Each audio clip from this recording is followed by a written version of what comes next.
How to delete a playlist on YouTube Music. Hey everyone, welcome back to the channel. In today's video, I'll show you how to delete a playlist on YouTube Music. So now, without further ado, let's get started. So here, first thing first, open the YouTube Music app on your phone and make sure that you're logged in to your account. And now here, once you're inside the app, just tap on the library icon, which can be seen in the bottom right side of the screen.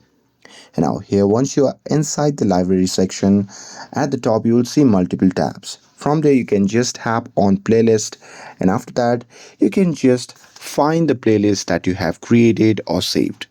And here, once you have found the playlist, you can just tap on the three dot icon beside that playlist.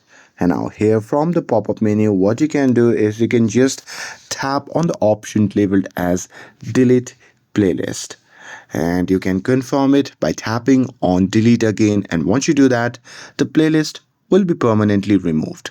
And that's it.